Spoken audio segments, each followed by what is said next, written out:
अस्सलामुअलैकुम। Programme social talk में आप सबको खुशामदीद कहते हैं। मैं हूं आपकी मेज़बान नूर अमानुल्लाह। नाज़रीन, आज के दौर में हम देख रहे हैं कि सोशल मीडिया का, मोबाइल फ़ोन का हद से ज़्यादा इस्तेमाल, हम गैजेट्स के मोहताज होकर रह गए हैं और अक्सर औक़ात हम ब्लेम करते हैं गैजेट्स को, लेकिन फिर हमें अक्सर ऐसे लोगों की खबर मिलती है या तो वो दिल के अमराज में मुब्तला हो जाते हैं या फिर हमें उनके खुदा न खास्ता इंतकाल की खबर मिलती है। जो लोग ख़ास तौर पर फ़िटनेस का बड़ा ध्यान रखते हैं, डाइट कॉन्शियस होते हैं, दिल के अमराज में मुब्तला होने से हम कैसे बचा सकते हैं अपनी ज़ात को या अपने प्यारों को, आज हम इस मौजू पर बात करेंगे, क्योंकि एक ऐसा टॉपिक है जिस पर हम जितनी बात करें कम है। हम हमेशा देख रहे हैं, बड़ी सारी मिथ्स को भी हम आसपास डिस्कस करते देखते हैं। हम सोशल मीडिया पर इवन के बड़ी सारी ऐसी मिस इन्फॉर्मेशन को फैलाया जाता है जिसका शायद ताल्लुक दर हकीकत दिल की बीमारियों से है ही नहीं, लेकिन बताया जा रहा होता है कि अगर आप ये खा लेंगे तो आप दिल के अमराज में मुब्तला नहीं हो सकते, अगर आप ऐसा करते हैं तो होशियार हो जाएं, मोहतात हो जाएं। तो आज हम उन तमाम तर मिथ्स को भी डिस्कस करेंगे। इसी मौजू को आगे बढ़ाते हुए आज के हमारे जो गेस्ट हैं जिन्होंने हमें स्टूडियो में ज्वाइन किया है, his name is doctor Ahmed Mukeet, और जो कि एसोसिएट प्रोफेसर हैं कार्डियोलॉजी और हार्ट स्पेशलिस्ट हैं। तो आज के टॉपिक पर बात करने के लिए हमारे पास इससे बेहतर कोई गेस्ट नहीं था। हम वेलकम कहते हैं सर आपको। सबसे पहले मैं आपसे जानना चाहूँगी डॉक्टर साहब, क्योंकि आपका पेशा है, आपके पास तो डेली बेसिस पर इतने केसेस आते होंगे, हम हैरान हैं कि ठीक है, हमें अक्सर खुश खुराक लोगों को जब हम हार्ट अटैक होता देखते हैं तो हम कहते हैं हाँ होना ही सी, ये तो लाजमी था, आपकी जो डाइट है ये तो मुमकिन था। लेकिन हैरानगी तब होती है जब हम इतना फिटनेस फ्रीक पर्सन को, हम एक्स्ट्रॉर्डनरी कॉन्शियस इंसान को हम देखते हैं कि वो हार्ट अटैक से उसकी डेथ हो गई है या उसको वार्न किया जा रहा है। तो क्या वजूहात हैं इसकी, क्या कहना चाहेंगे? जी बहुत शुक्रिया, आपने जो है वो अपने प्रोग्राम में भी बुलाया और बड़ा अच्छा इंट्रोडक्शन जो है वो करवाया। तो डेफिनेटली आज से कुछ अर्सा पहले, 10-15 साल पहले मैं जो है वो देखता था कि हम यंग पेशेंट को आता था तो हम बड़े जो है ना वो कहते थे आज देखें इतना यंग पेशेंट जो है वो 30s में जो है वो पेशेंट जो है वो हार्ट अटैक के साथ जो है वो आया। लेकिन आजकल जो है वो मैं again increasing frequency of young patients जो है वो देख रहा हूँ, जो अपेरेंटली जो है वो हेल्दी हैं, वो पेशेंट्स मैं देख रहा हूँ, अपनी डाइट का, अपनी एक्सरसाइज वगैरह का भी जो है ख्याल रखते हैं, वो भी पेशेंट जो है मेरे पास हार्ट अटैक या मेजर हार्ट के प्रॉब्लम्स के साथ जो है वो आ रहे हैं। तो फर्स्ट थिंग इज़ दैट कि इसमें मल्टीपल वजूहात हैं। सबसे पहले हमें वजह ये देखनी है कि दिल की वजह होने का, दिल का अटैक होने का, दिल की बीमारी होने की वजूहात क्या है। देखिए, अब सबसे पहले हम जो है वो बात करते हैं शुगर की। अब मेरे पास कल ही जो है वो पेशेंट आए जिन्होंने दिल का अटैक जब हुआ उन्हें, तो था फर्स्ट टाइम उनको पता लगा कि शुगर उनको साथ मौजूद है। शुगर का एक टेस्ट होता है जो हमें 3 माह का रिकॉर्ड बताता है। HbA1c नॉर्मल 6 या 6.5 तक जो है वो होना चाहिए, उनका 11 के करीब था। यानी कि उनको इतने अरसे से जो है शुगर चल रही थी, एटलीस्ट 3 मंथ्स पहले से उनको शुगर थी, जिसका उन्हें पता ही नहीं था। पता क्यों नहीं था? क्योंकि कभी उन्होंने चेक ही नहीं की थी। इसी तरीके जो है वो बहुत सारे और भी फैक्टर्स मौजूद हैं। मसलन ये कि जो है हाइपरटेंशन, जो ब्लड प्रेशर जो है वो ज़्यादा रहने की बीमारी है, बुलंद फिशार खून जो है जिसको कहा जाता है, वो भी जो है वो दिल के ऊपर साइलेंटली जो है डैमेज कर रहा होता है। इसको जो है हम ब्लड प्रेशर की बीमारी को भी साइलेंट किलर इसीलिए बोलते हैं कि साइलेंटली दिल को जो है वो डैमेज कर रही होती है ये बीमारी। और वही बात है कि हम चेक करेंगे तब हमें पता लगेगा कि दिल की बीमारी है या नहीं, हाइपरटेंशन की बीमारी है या नहीं है।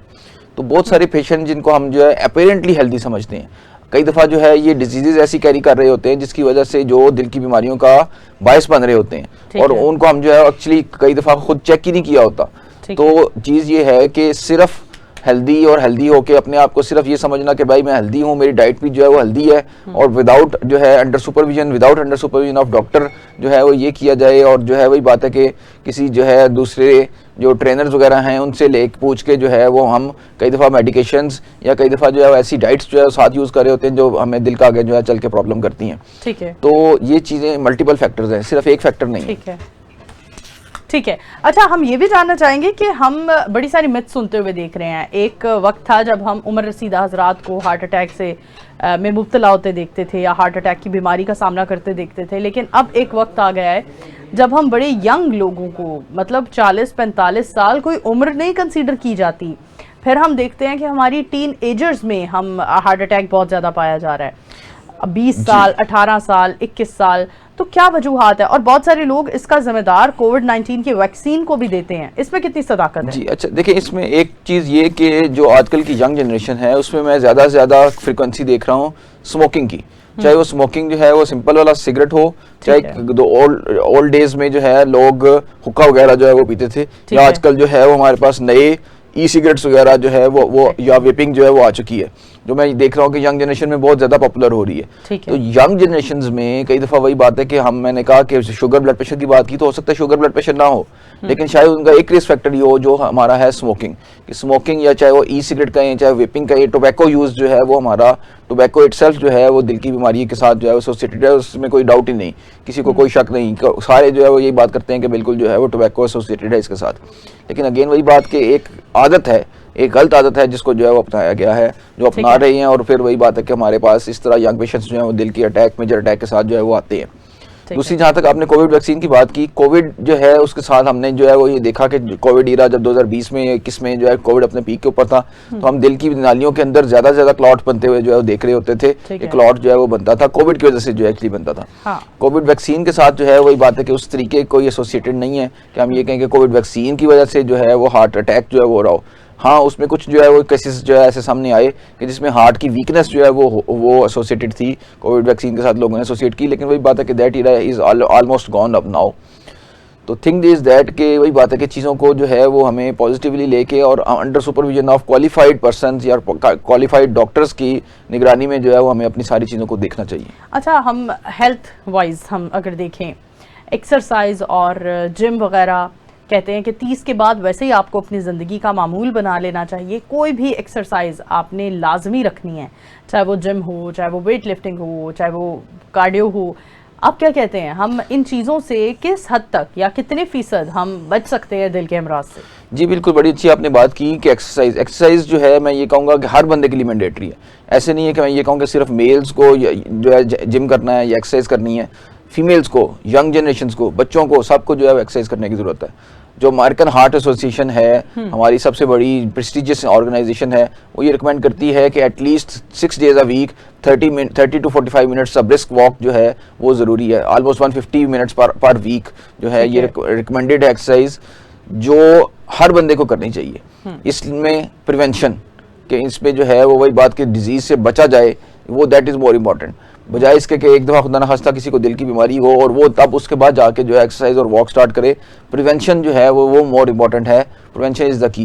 प्रिवेंशन जो है वो हमारी ज़रूरी है कि हर बंदा जो है दिल की बीमारी से बचे। उसके लिए जो है ये चीज़ मैंने आपको बताई कि एक्सरसाइज, जैसे आपने कहा, एक्सरसाइज हमारा मामूल होना चाहिए। कई दफ़ा जो है वही बात है कि मैं देखता हूँ कि हमें अपने बिजी रूटीन्स में जो है एक्सरसाइज का जो है वो टाइम नहीं निकलता, लेकिन मैं ये कहता हूँ कि 24 घंटे में से तकरीबन 30 मिनट्स अ डे भी आप जो है अपने लिए डेडिकेट कर लें, चाहे वो मॉर्निंग में कर लें, चाहे इवनिंग में कर लें, दोपहर में कर लें, किसी टाइम कर लें, तो that is more beneficial as compare to कि वही बात है कि डिजीज़ एक दफ़ा हो जाए और तब हम उसके ऊपर प्रिवेंशन के ऊपर काम कर रहे हो या उसमें फिर दवाइयों के ऊपर जो है सारी ज़िंदगी के लिए रह रहे हो। ठीक है। अच्छा, किचन में रिप्लेसमेंट की हम बड़ी बात सुनते हैं, सोशल मीडिया पर हम रील्स बहुत देखते हैं कि आप अपने किचन से इस चीज़ को रिप्लेस कर दें, ये चीज़ हटा दें, ये निकाल दें। क्या कौन सी ऐसी हमारी डाइट में ऐसी कौन सी चीज़ें हैं जो हमें निकाल देनी चाहिए, जिनको हमें एलिमिनेट कर देना चाहिए? जी बिल्कुल, बड़ी अच्छी आपने बात की। देखिए, जो हमने कोलेस्ट्रॉल के प्लेक्स की बात की कि कोलेस्ट्रॉल जो है वो हमारा जिस्म में काफ़ी ज़्यादा होता है, जो अल्टीमेटली चल के जो है दिल की नालियों के अंदर जो है वो तंगी को पैदा करता है। तो एक्चुअली जो है वो ऐसे ही है। कोलेस्ट्रॉल को आप देखें तो वही बात है कि हमारे इधर इंडिया पाकिस्तान की सारी जनरेशन है, ये जो है ज़्यादा प्रोन है हार्ट डिजीज़ के लिए। हमारे जो है जेनेटिक फैक्टर्स भी हैं, लेकिन एक फैक्टर हमारा किचन्स का आपने बात की, किचन्स में है, वो है घी। चाहे वो देसी हो, चाहे दूसरा घी हो, बनास्पति घी हो, कोई भी घी हो, वो ज़्यादा यूज़ जो है वो हमारे इधर इंडिया पाकिस्तान में होता है। लोग तो पसंद करते हैं कि जी हमारा जो है खाना घी में बन रहा है, चाहे वो देसी घी हो, चाहे वो दूसरा बनास्पति घी हो। ठीक है। तो इसको हमें जो है रिप्लेस करना चाहिए विद ऑयल्स, यानी कि जो खाने पीने में जो है वो तेल हैं। आप सिर्फ यही देखें कि अगर खाना थोड़ी देर घी में बना हुआ बाहर पड़ा रहे तो वही बात है कि वो भी जम सा जाता है। यूँ ही समझें कि ये तेल, ये घी जो था, इसमें जो खाना बना वो आपकी दिल की नालियों के अंदर जाके जो है वो जम सकता है, जो फिर आगे चल के जो है दिल का खुदा न खास्ता जो है वो अटैक कर सकता है। तो ये चीज़ जो है हमें रिप्लेस करने की ज़रूरत है। घी को हम रिप्लेस करें विद ऑयल्स।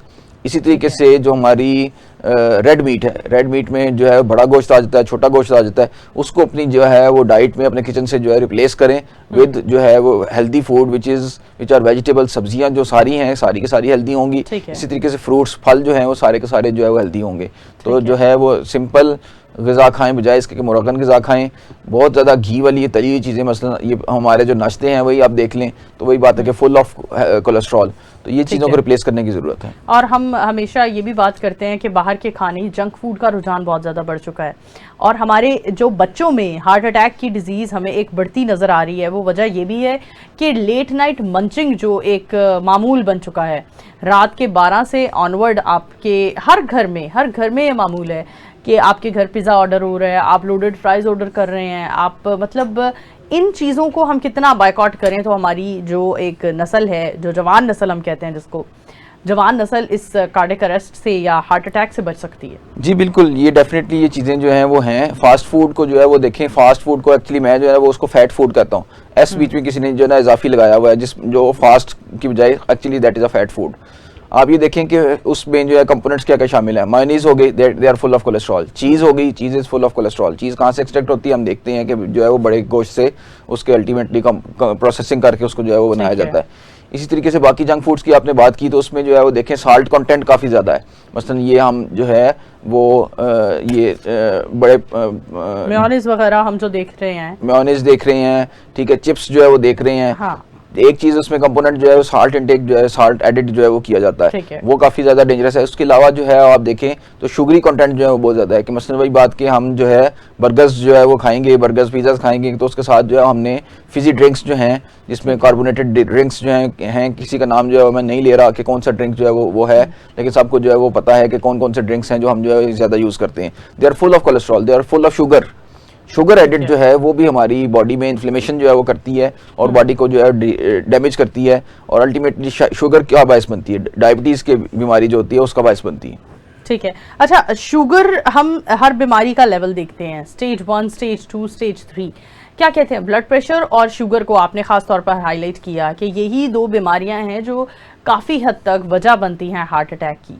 क्या कहते हैं, ये बीमारी से हम कैसे बच सकते हैं, हम कैसे मैनेज कर सकते हैं कि ब्लड प्रेशर से बचा जा सके या शुगर से बचा जा सके? जी देखिए, जो ब्लड प्रेशर की बीमारी है that is closely associated with our salt intake, कि हम कितना साल्ट बॉडी में अपनी जो है वो ले रहे हैं। साल्ट क्या करता है कि बॉडी में रिटेन जो है होता है और साथ वाटर को रिटेन करता है, उसकी वजह से ब्लड प्रेशर जो अल्टीमेटली जो है ज़्यादा होता है।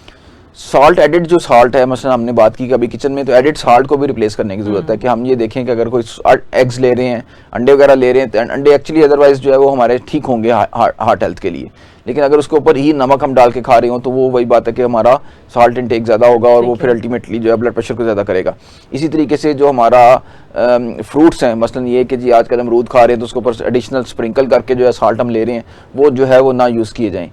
ठीक है। तो डायबिटीज़ जो हमने बीमारी शुगर की बात की, शुगर में जो है वो देखता हूँ कि अक्सर मेरे पास जो पेशेंट्स आते हैं, ठीक है, अनकंट्रोल्ड डायबिटीज़ के साथ आते हैं कि अपनी डाइट में उन्होंने शुगर की बीमारी हो भी गई फिर भी जो है वो अपनी बीमारी का ख्याल नहीं रखते, अपनी शुगर को कंट्रोल नहीं रखते, जो है फिर भी जो डाइट में मीठे चीज़ें हैं, मीठे केक्स, बिस्किट, चाय शुगर में ले रहे हैं तो चाय में चीनी जो है एडिशनल डाल रहे हैं, तो ये चीज़ें सारी की सारी जो हैं वो हमारी शुगर लेवल को जो है वो बढ़ाती हैं। और शुगर लेवल जब वही बात है कि एक्यूटली जो है कोई ऐसा प्रॉब्लम नहीं कर रहा होता जिसकी वजह से उनको कोई सिम्टम ऐसा आए, वो फिर अल्टीमेटली जो है वो वही चल के 5-7 साल 10 साल जो है गुजारती है शुगर, तो अपनी बीमारियों को जाहिर करना शुरू कर देती है जब वो ऑर्गन्स को डैमेज कर रही होती है। सर के बालों से लेके पाँव के नाखूनों तक हर ऑर्गन को जो है इन्वॉल्व करती है, जिसमें हार्ट भी शामिल है, कि उसके ऊपर भी जो है वो हार्ट अटैक्स जो है वो हो रहे होते हैं। तो ये चीज़ों को हमें अपना ख्याल रखने की ज़रूरत है ताकि जो है वो हम बीमारी से बच सकें। अच्छा, हम स्किन ट्रीटमेंट्स का एक बहुत रुझान देख रहे हैं। हम देख रहे हैं कि ख़वातीन इस मतलब एक शहर है जो ख़वातीन के सर चढ़कर बोल रहा है कि हर ख़ातून को एंटी एजिंग टैबलेट्स यूज़ करनी है, इंजेक्शंस यूज़ करने हैं, और एज रिवर्स का एक जो खुमार है वो बड़ा बुरी तरह सर चढ़ के बोल रहा है ख़वातीन के। और हम ये भी कह सकते हैं कि इस रेस में मर्द हजरात भी बराबर के शरीक हैं, और एस्थेटिक ट्रीटमेंट्स जो हैं वो कितना ज़्यादा आपके हार्ट पर असर करते हैं, क्या उनसे भी कोई मामला होते हैं? जी देखिए, एस्थेटिक्स में अगर जो वही बात है कि हम चीज़ें ऐसी यूज़ करें जिनका हमें पता हो। एक तो ये चीज़ है कि कई दफ़ा जो है वो हम क्वैक से जो है वो ऐसी ट्रीटमेंट करा रहे होते हैं जो हमें पता ही नहीं कि एक्चुअली उसमें क्या शामिल है। क्या उसमें जो मेडिसिन दे रहे हैं या क्रीम्स दे रहे हैं, क्या उसमें स्टेरॉइड्स तो शामिल नहीं है। अगर ऐसी चीज़ें जो है शामिल हैं तो वो वही बात है कि डायबिटीज़ को करवाएंगी भी, बाकी बीमारियाँ जो दिल की हैं उनको भी जो है वो करवाने का प्रोन बनेंगी। तो एस्थेटिक ट्रीटमेंट जो है नो डाउट जो है वो की जाए, उसमें कोई हर्ज नहीं है, लेकिन ऐसी ट्रीटमेंट ना की जाए जो नोन है कि हमारी दिल की बीमारियों के साथ एसोसिएटेड है। ठीक है, लिहाजा ऐसे ट्रीटमेंट से हमें बचना चाहिए। और हमने मतलब एक हमने भारतीय एक्ट्रेस का भी केस सुना जो एंटी एजिंग टैबलेट्स ले रही थी और फिर हमने देखा कि कार्डिक अरेस्ट उनकी मौत की वजह बना। अच्छा, कार्डिक अरेस्ट और हार्ट अटैक में क्या डिफरेंस है? जी, कार्डिक अरेस्ट से सिंपली जो है ये है कि हार्ट जो है सडनली स्टॉप कर देता है ड्यू टू वर्किंग। उसकी मुख्तलिफ जो है वजूहत होती हैं। एक कॉमनली वजह जो है वो ये कि हार्ट जो है, हार्ट को जैसे यही बात है कि इस कमरे में जो है लाइट जल रही है, इसीलिए जल रही है क्योंकि पीछे से बिजली का सोर्स जो है वो आ रहा है। इसी तरीके से हार्ट का अपना जो है इलेक्ट्रिकल सिस्टम जो है वो होता है और हार्ट अपने आप को जो है वो स्टिमुलेट कर रहा होता है। उसकी वजह से हार्ट जो है वो बीट्स जो है वो हो रही होती हैं। कई दफ़ा वही बात कि हम जो है अगर डर जाएं तो वो हार्ट की बीट जो है वो ज़्यादा हो जाती है या जो है वो हमारी कम हो जाती है हार्ट बीट। तो ये कंट्रोल हर चीज़ जो है सिग्नलिंग ब्रेन में और फिर अल्टीमेटली हार्ट के ऊपर जो है वो होती है। तो इसी तरीके से जो है वो वही बात कि हार्ट अगर सडनली जो है वो स्टॉप कर जाए काम करना तो अब हम इस कंडीशन को कार्डियक अरेस्ट जो है वो बोलेंगे। लेकिन heart attack is different. Heart attack ये हुआ कि हार्ट की नालियों में तंगी थी, उसके ऊपर क्लॉट फॉर्मेशन हुई जिसकी वजह से हार्ट को ब्लड सप्लाई, हार्ट अपने आप को ब्लड सप्लाई जो है वो नहीं कर सका। ठीक है, उसकी वजह से जो बीमारी हुई उसमें जो है चेस्ट पेन स्टार्ट हुई और वो दिल का अटैक के तौर पर जो है वो आती है। ठीक है, हमने हार्ट अटैक की चीजें तो डिस्कस की, हार्ट अटैक की हमने कॉजेज भी डिस्कस की। कार्डियक अरेस्ट एक ऐसा सडन, एक हम कह सकते हैं कि ये अमल है कि ये कभी भी किसी के भी साथ हो सकता है। तो कार्डियक अरेस्ट से बचने के लिए क्या कर सकते हैं? और बड़े सारे हमने लोग देखे हैं जिनको कार्डियक अरेस्ट का जो मामला है वो ड्यूरिंग एक्सरसाइज आया, ड्यूरिंग कार्डियो करते हुए आया है, जिम करते, वेट लिफ्टिंग करते आया है। तो इसका एक्सरसाइज से कार्डियक अरेस्ट का क्या ताल्लुक है? अच्छा, बहुत सारी जो ना हार्ट की ऐसी बीमारियां भी हैं जो हमारी एक्सरसाइज के ऊपर जो है हार्ट अपने आप को पंपिंग जो है वो नहीं कर पाता, अपने आप को जो है वो वही बात कि उसको अच्छी तरह ब्लड सप्लाई जो है वो नहीं कर सकता। मसलन एक जो है वो ऐसी बीमारी है जिसमें हार्ट की वॉल्व जो है वो थिकन हो जाती हैं। तो मैंने बहुत सारे जो देखे केसेस के जी एक्सरसाइज के दौरान जो है हार्ट एकदम सडनली स्टॉप हो गया और एकदम फेंट होके जो है गिर गए। या मशहूर ज़माना जो है हमारे एथलीट्स जो हैं वो भी ऐसे हैं जो जिनको ये बीमारी थी। ठीक है। तो मुख्तलिफ वजूहत हैं। मसलन ये कि जी हार्ट की कोई स्ट्रक्चरल एबनॉर्मलिटी कि हार्ट का जो है वो उसकी जो वॉल्स हैं वो क्या थिकन तो नहीं है जो ऐसी बीमारी कर रही हों जिसको हम हाइपरट्रॉफिक कार्डियोमायोपैथी कहते हैं, जो अल्टीमेटली वही बात कि हमारी ऑब्स्ट्रक्शन करें blood flow to the brain. ठीक है। तो ऐसी बीमारियों को देखने के लिए देखना जो है वो ज़रूरी होगा इस कंडीशन में। ठीक, डॉक्टर साहब ब्रेक का वक्त हुआ जाता है, लेकिन हम जाने से पहले आपका शुक्रिया तो अदा करेंगे ही कि आपने कीमती वक्त निकाला अपनी रूटीन से और आपने आकर हमारे व्यूवर्स की रहनुमाई की। लेकिन हमें जाने से पहले एक मैसेज भी दे दीजिए कि क्या मैसेज देना चाहते हैं आप देखने वालों को हेल्दी लाइफ के हवाले से और हार्ट अटैक जैसी बीमारी से बचने के लिए। मतलब हम कहते हैं अमराज कल्ब एक वो मसाइल हैं, एक वो मसला, एक वो मर्ज है जिसको हैंडल करना बड़ा मुश्किल है। तो आप क्या कहते हैं, शॉर्टली क्या सजेस्ट करेंगे? शॉर्टली जो है वो मेरा मैसेज जो है वो यही होगा कि हमें अपने देखना है कि रिस्क फैक्टर्स कौन से मौजूद हैं हमारे बॉडी में। मसलन डायबिटीज़ है नहीं है, शुगर है नहीं है, स्मोकिंग की हिस्ट्री है नहीं है, हमारे क्या कोलेस्ट्रॉल लेवल जो है वो ज़्यादा तो नहीं, वो ऑब्वियसली लैब से जो है वो चेक कराएंगे तब हमें जो है वो पता लगेगा कि है या नहीं। इसके अलावा बहुत सारे नॉवल मार्कर्स जो है वो मौजूद हैं जो डॉक्टर से आप जो है मशवरे में राब्ते में आएँ और वो आपको जो है गाइड करेंगे। ये टेस्ट जो है वो आपको करवाने की ज़रूरत है। ठीक है। सबसे पहली चीज़ ये है कि हम अपने रिस्क फैक्टर्स को आइडेंटिफाई करें और अगर रिस्क फैक्टर्स मौजूद हैं तो उनको कंट्रोल करें। अगर कोई बंदा स्मोकिंग कर रहा है तो स्मोकिंग को छोड़े और स्मोकिंग जो है वो ना करे, चाहे वो पैसिव स्मोकिंग ही क्यों ना हो। अब अगर कोई वेपिंग कर रहा है तो वेपिंग को छोड़े और वेपिंग से जो है वो अवॉइड करे और वही बात कि उससे फिर अपना रिस्क जो है वो करे कम। दूसरा ये कि डॉक्टर के साथ जो है वो राब्ते में आने की ज़रूरत है, बजाय इसके कि हम जो है सिर्फ डॉक्टर गूगल को सर्च करके उससे जो है वो पूछें कि कौन कौन से टेस्ट होने चाहिए वो करवा रहे हों। बल्कि जो है वो ये कि अपने डॉक्टर अपने मॉलेज के साथ जो है राब्ते में आएँ और जो है वो आपकी सारे फैक्टर्स को देखते हुए आपको अकॉर्डिंगली जो है वो लाइफस्टाइल चेंजेस जो है वो भी बताए। इसमें एक्सरसाइज भी शामिल है, एक्सरसाइज करनी है तो कौन सी करनी है, कितनी देर के लिए करनी है, कौन सी अवॉइड करनी है, ड्यूरिंग एक्सरसाइज जो है वो हमारा हार्ट रेट कितना रहना चाहिए, कितना होना चाहिए, ये सारी चीज़ें जो है वो आपको गाइड करें। ठीक है, thank you so much doctor साहब, बहुत शुक्रिया आपके कीमती वक्त का। जी नाज़रीन, डॉक्टर अहमद मुकीद साहब हमारे साथ मौजूद थे जो एसोसिएट प्रोफेसर कार्डियोलॉजी और हार्ट स्पेशलिस्ट हैं। तो उन्होंने हमें बड़े बेहतर और मस्बत अंदाज में बताया किस तरह से हम अपनी आप को और अपने प्यारों को अमराज कल्ब से बचा सकते हैं, और कौन सी ऐसी चीज़ें हैं, कौन सी ऐसी रूटीन है जिसको हम फॉलो करें तो हम हेल्दी रह सकते हैं, सेहतमंद रह सकते हैं।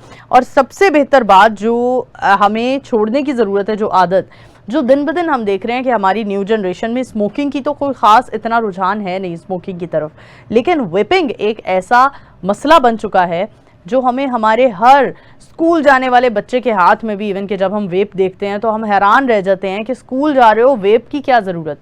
और एनवायरनमेंट हमने इतना दोस्ताना बना लिया अपने पेरेंट्स के साथ कि हर बच्चा अपनी फैमिली में, मतलब टीवी लाउंज में बैठकर, ड्राइंग रूम में बैठकर, अपने पेरेंट्स के सामने, बिल्कुल अपने ग्रैंड पेरेंट्स के सामने बैठकर वेपिंग करते हैं। तो एक दौर हुआ करता था जब हम सिगरेट पीने वालों को भी इतना नापसंद किया करते थे, और सिगरेट अगर कोई पीता भी है तो अपने बड़ों के सामने नहीं पिया करते थे। लेकिन अब हमने इतना फ्रेंड जोन बना दी है, इतना फ्रेंडली एनवायरनमेंट क्रिएट कर दी है कि हमने वेपिंग को बहुत ही आम कर दिया है। तो लिहाजा इस पर हमें ये गौर करने की ज़रूरत है कि वेपिंग से हम अपनी न्यू जनरेशन को कैसे रोक सकते हैं, क्योंकि अगर उनकी हेल्थ बेहतर है तो ही वो एक अच्छी बेहतर ज़िंदगी गुजार सकते हैं, और अगर एक इंसान तंदुरुस्त है तभी वो एक ख़ानदान को आगे लेकर चल सकता है। तो इसी के साथ हम ब्रेक की तरफ बढ़ते हैं। स्टे विद अस, मिलते हैं एक शॉर्ट ब्रेक के बाद। Welcome back after the break. नाज़रीन, ब्रेक पर जाने से पहले हम बात कर रहे थे कार्डियक अरेस्ट और हार्ट अटैक की वजूहात क्या हैं। हेल्थ के मौजू पर बात कर रहे हैं और अगला टॉपिक भी हमारा हेल्थ का ही है। हम देख रहे हैं कि हमें रोज़ाना ख़बरों में सुनने को मिल रही हैं जो चीज़ें, वो है कि मंकी पॉक्स बड़ी तेज़ी से फैल रहा है और ख़ास तौर पर बच्चे इससे बहुत ज़्यादा शिकार हो रहे हैं। और कहा जा रहा है कि आने वाले दिनों में अगर खुदा न ख्वास्ता पेशेंट्स ऐसे ही दिन ब दिन इनमें पेशेंट्स की तादाद में इजाफा होता चला गया तो सूरत हाल मज़ीद ख़राब हो सकती है, बिगड़ सकती है। लेकिन यहाँ हमें जिस अमल की ज़रूरत है वो है एहतियात।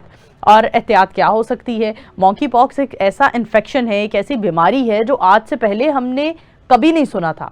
ये गुज़िश्ता कुछ सालों से मंकी पॉक्स जैसी बीमारी और इस तरह के इन्फेक्शंस हमें सुनने को मिल रहे हैं। लिहाजा जितनी नई बीमारी उतना ही हम सभी लोगों के पास उसके हवाले से कोई नॉलेज नहीं होता। तो लिहाजा हमने आज के अपने इस शो को मज़ीद इम्पैक्टफुल बनाने के लिए डॉक्टर मसूद शेख साहब को कॉल बीपर पर इन्वाइट किया है, जो कि मेडिकल हेल्थ कंसल्टेंट है। और डॉक्टर मसूद शेख साहब को वेलकम कहते हैं। सर, आपसे ही जानना चाहेंगे, हम आए दिन नई बीमारियां, नए इन्फेक्शंस हम सुन रहे हैं अपने आसपास, क्या वजूहात है? पहले वजूहात डिस्कस कर लेते हैं, बाद में हम एहतियात डिस्कस करेंगे। देखिए, जैसे जैसे इंसान तरक्की करता जा रहा है, मॉडर्नाइजेशन हो रही है, उसमें हम एक तो ये कि जो बैरियर्स होते थे कि एक मुल्क ख़त्म हुआ दूसरा शुरू हो गया, एक जो सोसाइटी है एक नॉर्म्स ख़त्म हुई और थोड़े वक्त के बाद दूसरा, अब ये जो गैप है ये ख़त्म होता जा रहा है। इंटरनेशनल ट्रैवल्स इतना ज़्यादा हो गए हैं कि एक वायरस एक बर आज़म से उठता है और दूसरे बर आज़म का सफ़र रुक कर लेता है, एक मुल्क से उठता है और दूसरे ममालिक में फैल जाता है। तो बेसिकली देखा जाए तो इसकी वजह से ये जो बीमारियां जो मुल्क दुनिया के किसी एक कोने में देखी जाती थी वो ऑलमोस्ट सारे दुनिया में फैल रही हैं। ये जो हम मंकी पॉक्स की बात करते हैं ये प्राइमरीली हमारा जो गल्फ कंट्रीज हैं ये वहाँ ज़्यादा देखी जाती थी, लेकिन पिछले 3 सालों में जो पाकिस्तान में पहली दफ़ा अप्रैल 2023 में मंकी पॉक्स का एक केस रिपोर्ट किया गया, और अगर आज देखें ऑलमोस्ट 3 सालों के अंदर सस्पेक्टेड केसेस तो तकरीबन को 125 के करीब हैं, लेकिन जो कंफर्म केस हुए हैं वो तकरीबन 25 के करीब हैं। और वो कंफर्म केसेस भी आपके कराची और खैरपुर वाली साइड के ऊपर हैं। और उसके बाद अब कुछ बच्चे भी देखने में आ रहे हैं कि उसके अंदर भी बीमारी देखने में आ रही है। तो बुनियादी तौर पे ये एक जो है ना एक बीमारी है जो इंटरनेशनल ट्रैवल के जरिए पाकिस्तान में आई, और अब पाकिस्तान में एक मर्ज से, एक बीमार से दूसरे बीमार की तरफ ये मुंतकिल हो सकती है। अच्छा, हमने कोविड की तरह, सॉरी फॉर इंटरप्शन, हमने कोविड को भी देखा था कि वो भी चाइना से ट्रेवल करके पूरी दुनिया में फैला, और मंकी पॉक्स भी चाइना से ट्रेवल करके पूरी दुनिया का रुख कर रहे हैं। क्या कहते हैं चाइना में, मतलब क्या ऐसी चीजें हैं, क्या एक्टिविटीज हैं, क्या डाइट है जिसकी वजह से इतने इन्फेक्शंस जो हैं वहां से ट्रेवल करते हैं और फिर पूरी दुनिया में बड़ी तेजी से स्प्रेड हो जाते हैं? देखिए, दुनिया के अंदर जितनी भी नई बीमारियां आती हैं वो 2 ममालिक की तरफ से रूनमा होती हैं। एक या तो उनका ओरिजिन अफ्रीका में होता है जहां एनिमल और ह्यूमन के दरमियान इंटरेक्शन बहुत ज्यादा है। इसी तरह से दूसरा जो है ना वो चाइना में होता है जहां हर किस्म का जानवर, इंसान स्लॉटर भी करते हैं, खाते भी हैं, उनकी तैयारी भी करते हैं। इसका मतलब है ह्यूमन टू जो एनिमल इंटरेक्शन है वो इन 2 एरियाज के अंदर दुनिया में बहुत ज्यादा है। और यही वजह है कि जो बीमारी एनिमल्स की होती है वो इंसानों में ट्रांसमिट होती है, और फिर उसके अंदर म्यूटेशन होती है, फिर वो इंसान से इंसान में ट्रांसफर होती है, और फिर वो दूसरे ममालिक तक फैलती है। अब ये भी अगर आप देखते हैं मॉन्की पॉक्स, तो बुनियादी तौर पे ये जो थी वो एनिमल की बीमारी थी, जो कि बाद में इंसानों में ट्रांसफर हुई। और अब इंसान में कुछ ऐसी अलामात होती हैं मेरा ख्याल है जिनका जानना हमें बड़े जरूरी है, जैसे बुखार हो जाना, जिस्म में दर्दों का हो जाना, और इसमें खास किस्म का एक रैश होता है जो चेहरे पे हो सकता है, हाथों के ऊपर हो सकता है, हथेलियों के ऊपर हो सकता है, पाँव की उंगलियों के पास हो सकता है, स्किन के ऊपर।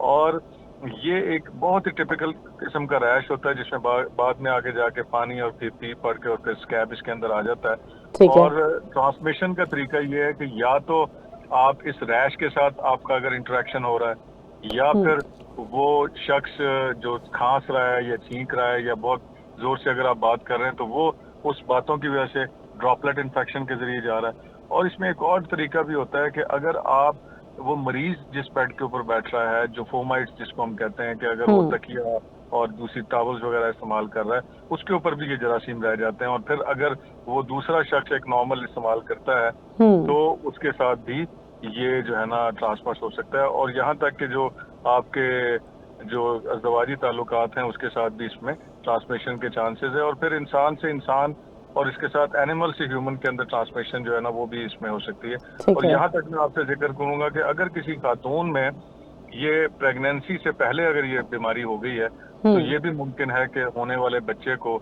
ये मर्ज जो है ना वो वर्टिकली ट्रांसमिट हो जाए। और अगर ट्रांसफर होता है खुदा ना खास्ता न्यू बॉर्न बेबी को अपनी वालदा से, तो क्या वो क्योरेबल है? जी देखिए, ये जो बेसिकली ये जो वायरस की बीमारियां हैं, ये अमूमी तौर पे इसके अंदर मोर्टेलिटी तो इतनी ज़्यादा नहीं है। अभी तक पाकिस्तान में तकरीबन आप ये देखें कि 8 से 9 मोर्टेलिटी हो चुकी हैं पिछले 3 सालों के अंदर, जिसका नंबर इतना ज़्यादा नहीं है। लेकिन क्योंकि एक नई बीमारी है, एक खौफ है, लोगों में अवेयरनेस नहीं है, इसलिए मेरा ख्याल है कि हमें लोगों में अवेयरनेस फैलानी चाहिए। और इसका सबसे अच्छा तरीका ये है कि जो लोग गल्फ कंट्री से आ रहे हैं, जहाँ ये बीमारी प्रेवलेंट है और इनके अंदर अगर ये अलामात आती हैं जिसका हमने जिक्र किया, तो एयरपोर्ट के ऊपर उनका क्वारंटाइन होना चाहिए, वहीं उनका तशखीस हो जानी चाहिए, और वहां से इनको रोक के आइसोलेट कर देना चाहिए, ताकि ये बीमारी दूसरों के अंदर ना फैला सकें। क्योंकि एक दफा ज्यादा मरीज हमारे पास आने शुरू हो गए तो डेफिनेटली जो डिजीज का बर्डन है वो हमारे यहाँ बढ़ सकता है। ठीक है, thank you so much sir, बहुत शुक्रिया। आखिर में क्या कहना चाहेंगे? हम हमेशा एहतियात की बात करते हैं, एहतियाती तदाबीर की बात करते हैं, मॉन्की पॉक्स के हवाले से क्या एहतियात बताएंगे जो हम लोग कर सकते हैं, स्मॉल मतलब बच्चों के हवाले से, स्कूल्स के हवालों से, और ताकि हमेशा हमें जब भी हम कोई भी मुसीबत, कोई भी मुश्किल आते देखते हैं, सबसे पहले स्कूल्स बंद होते हैं, तो लिहाजा हम क्यों ना बच्चों को, टीचर्स को ही एजुकेट कर दें कि किस तरह से इस तरह के इन्फेक्शन से बचा जा सकता है। तो क्या एहतियात कर सकते हैं? देखिए, इसमें यह है कि जो पुराने जमाने में जो चिकन पॉक्स होती थी, स्मॉल पॉक्स तो अब डेफिनेटली खत्म हो गई है, चिकन पॉक्स होती है, उसके बारे में लोगों को अक्सर पता है, टीचर्स को तो पता है जो बड़ी उम्र के हैं, कि एक खास किस्म का रैश होता है। तो अगर आप ये देखें कि किसी बच्चे के अंदर वो रैश नमूदार हो रहा है, अगर कोई पेरेंट्स ये देखता है, तो फौरी तौर पे उसको आइसोलेट करें और उसके बाद उसका डायग्नोस करें कि कहीं ये जो है मॉन्की पॉक्स की वजह से तो ये रैश नहीं हो रहा। और दूसरी बात ये है कि फिलहाल पाकिस्तान में क्योंकि सिंध का एरिया, खैरपुर का एरिया, जो यानी कराची और खैरपुर, ये 2 एरियाज हैं जहां इसका ज्यादा देखने में आया है, तो मेरा ख्याल है हमें वहां बहुत अच्छे तरीके से इसको क्वारंटाइन कर देना चाहिए, वहां के लोगों को अवेयरनेस देनी चाहिए। और जो मीडिया है जैसे आप लोग कर रहे हैं, इसके हवाले से लोगों को हमें बताना चाहिए कि अगर कोई रैश किसी बच्चे में या बड़े में आता है तो फौरी तौर पे वो डॉक्टर को चेक कराए, अपने टेस्ट करवाए, और अगर उसको मॉन्की पॉक्स डायग्नोस होता है तो डेफिनेटली वो अपने आप को क्वारंटाइन कर ले। क्वारंटाइन का मतलब ये होता है कि आप अपने आप को एक अलहदा कमरे के अंदर कुछ दिनों के लिए आइसोलेट कर लेते हैं, ताकि आपके जिस्म से निकलने वाली जो रतूबतें हैं, जो जरासीम आपके जिस्म से निकल रहे हैं, वो उसी कमरे तक महदूद रहें, और जो पूरी दूसरे लोग हैं वो इससे मुतासर ना हो सकें। तो क्वारंटाइन कर लेना, अर्ली डायग्नोसिस कर लेना।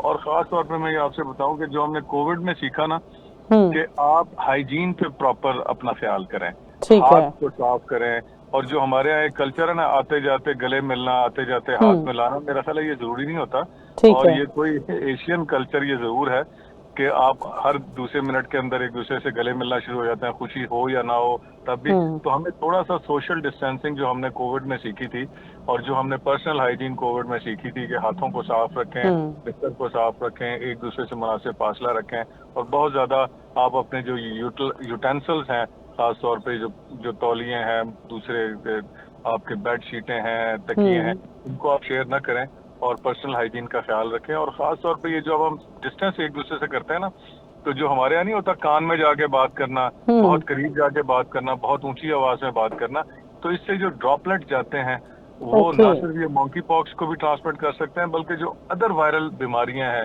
नजला, जुकाम, खांसी और दूसरे जो इन्फेक्शंस हैं जो ड्रॉपलेट के जरिए फैलते हैं, इसमें ट्यूबरकुलोसिस भी शामिल है। तो ये सारों से आपको प्रिवेंशन हो जाती है अगर आप एक मुनासिब फासला रखें, धीमी आवाज में बात करें, एक दूसरे से मुनासिब फासला रखें और आप जाती जो नौयत की चीजें वो एक दूसरे के साथ शेयर ना करें। तो मेरा ख्याल है हमें इनके ऊपर जरूर अमल करना चाहिए। और अगर किसी को तशखीस हो जाए तो घबराना बिल्कुल भी नहीं है, बल्कि आप डॉक्टर से रब्ता करें और इसका जो इलाज है उसको लाजमी करवाएं। बहुत शुक्रिया, thank you so much doctor Masood Shaikh साहब, आपके कीमती वक्त का। डॉक्टर मसूद शेख साहब हमारे साथ मौजूद थे जो कि मेडिकल हेल्थ कंसल्टेंट हैं और उन्होंने बड़े ज़बरदस्त अंदाज में हमें बताया कि जो चीज़ें हमने कोविड-19 के दौर में सीखी थी हमने वो सब सीखी और प्रैक्टिस में लेकर आए, लेकिन अब हमने उनका दामन छोड़ दिया। लिहाजा इस तरह के जो नए नए वायरल इन्फेक्शंस हैं जो हमें दुनिया के मुख्तलिफ खत्तों से ट्रांसफ़र होते हुए नज़र आ रहे हैं और पूरी दुनिया में बड़ी तेज़ी से स्प्रेड हो रहे हैं, लिहाजा उन इन्फेक्शन से बचने के लिए हमें तमाम तर वो एक्टिविटीज़ करनी है जो हम कोविड-19 के टाइम में किया करते थे। सोशल डिस्टेंसिंग जिसको हाईलाइट किया डॉक्टर मसूद शेख साहब ने, इसके साथ साथ पर्सनल हाइजीन पर बड़ी उन्होंने तवज्जो दी और ज़ोर दिया कि हमें पर्सनल हाइजीन बच्चों को सबको सिखाने की ज़रूरत है। और पर्सनल हाइजीन एक ऐसा अमल है जो अगर हम अपनी ज़ात के लिए भी करते हैं तो ये एक अच्छी चीज़ है और लिहाजा अगर हम अपने आप को पर्सनल हाइजीन की तरफ लेकर जाते हैं तो ये भी एक बड़ा मसला है। जब हम किसी से हाथ नहीं मिलाते तो सोशल इशू बड़ा एक डेवलप हो जाता है। किसी से हाथ ना मिलाना बड़ा नागवार गुजरता है नेक्स्ट पर्सन को। किसी के अगर आप बात करना चाह रहे हैं तो लिहाजा हमें एक दूसरे से थोड़ा सा डिस्टेंस मेंटेन करना है ताकि हम इस तरह के इन्फेक्शन से बच सकें। और जो एक्स्ट्राऑर्डिनरी हम सोशल गैदरिंग्स देख रहे हैं इनसे भी इज्तनाब करें, क्योंकि जैसा डॉक्टर मसूद शेख साहब ने फरमाया कि अगर आज हम देख रहे हैं कि नंबर ऑफ़ पेशेंट्स कुछ इतने ज़्यादा नहीं है और हो सकता है अगर खुदा न ख्वास्ता आने वाले दिनों में, हफ्तों में हमें नंबर ऑफ़ पेशेंट्स बढ़ते हुए नज़र आते हैं तो फिर सिचुएशन वर्स्ट हो सकती है। और सिचुएशन वर्स्ट होना पाकिस्तान में मतलब स्कूल्स का बंद हो जाना। तो लिहाजा अगर आप चाहते हैं कि आपके बच्चे स्कूल जाते रहें, उनकी तालीम भी सही चलती रहे, आप भी अपनी ज़िंदगी में कोई दूसरे काम करते रहें, तो लिहाजा तमाम वो SOPs अपनाएं जो आप कोविड के टाइम में अपनाया करते थे। लिहाजा बड़े सारे इन्फेक्शंस हैं जिनसे हम बच सकते हैं उन SOPs को फॉलो करके। इसी के साथ प्रोग्राम का वक्त ख़त्म हुआ जाता है। अपनी होस्ट नूर अमानुल्लाह को दीजिए इजाज़त। दोबारा हाजिर होंगे, तब तक के लिए अल्लाह हाफिज़।